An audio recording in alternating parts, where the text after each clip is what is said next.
அன்பினர்களே, இலங்கையின் அதி உயர் பாதுகாப்பு வலயத்தில் சட்டவிரோத டிவி நிலையம் ஒன்றை இன்று புதன்கிழமை கல்கிசை போலீசார் அதை முற்றுகையிட்டிருக்கின்றார்கள்.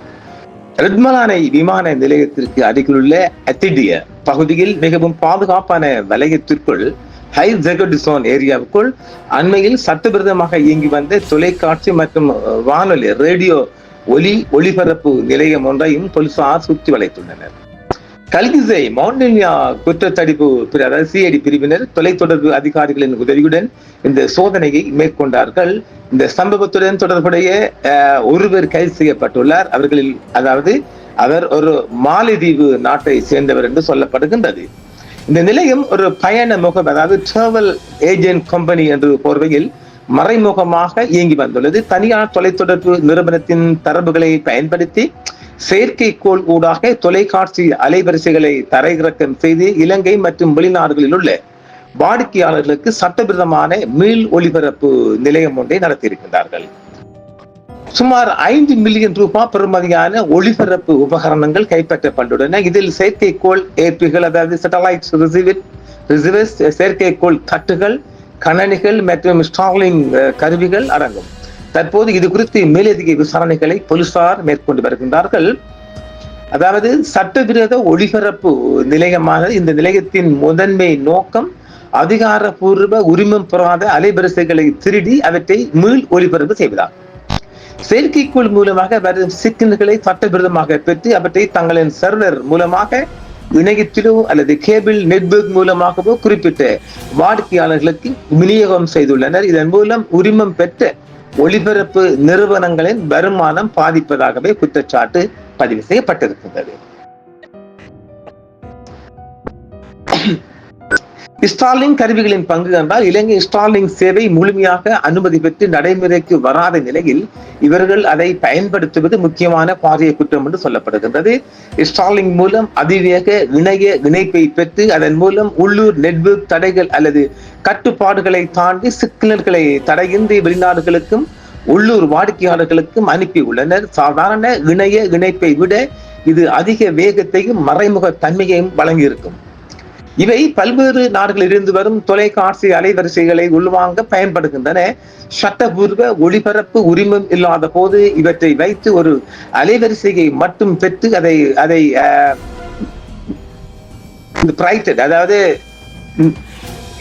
இந்த பிரேட்டட் முறையில் மாற்றி அமைத்து ஒளிபரப்பியுள்ளனர்.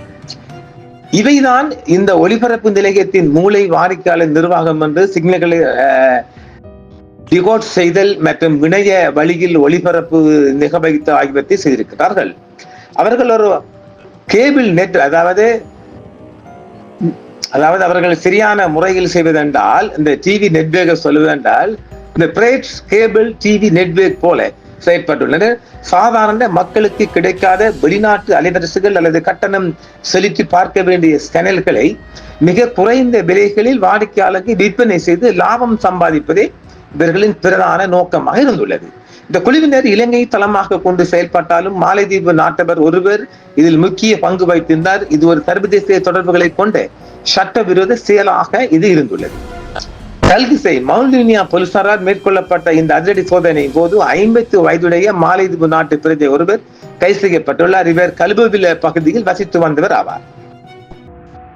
கல்கிசை போலீஸ் பிரிவின் கீழ் இயங்கும் குற்ற புலனாய்வு பணியகம் இந்த சோதனையை மேற்கொள்வதற்கு முன்னதாக கல்கிசை நீதவான் நீதிமன்றத்திலிருந்து முறையான தேடுதல் வரன் ஒன்றை பெற்றிருந்தார்கள். கூட்டு நடவடிக்கையாக இந்த சோதனை போலீசாரால் மட்டும் மேற்கொள்ளப்படவில்லை. இலங்கை தொலைத்தொடர்பு ஒழுங்குமுறை ஆணைகள், அதை டெலிகம்யூனிகேஷன் ரெகுலேட்டரி கமிஷன் TRC அதிகாரிகளும் இந்த நடவடிக்கைகளில் இணைந்து செயற்பட்டனர். சட்டவிரோதமான முறையில் இறக்குமதி செய்யப்பட்ட மற்றும் பயன்படுத்தப்பட்ட தொலைத்தொடர்பு உபகரணங்களை கண்டறிவதற்கு அவர்களின் தொழில்நுட்ப உதவியும் பெறப்பட்டது. எனவே இது போலீசாரால் திட்டமிடப்பட்டு சட்டபூர்வ அனுமதியுடன் மேற்கொள்ளப்பட்ட ஒரு நடவடிக்கையாகும். அவர்கள் எவ்வித ஒளிபரப்பு உரிமமும் பெறாமல் இயங்கி வந்தமையினாலேயே இந்த கைது நடவடிக்கையும் சேஷம் செய்யப்பட்டிருக்கின்றது.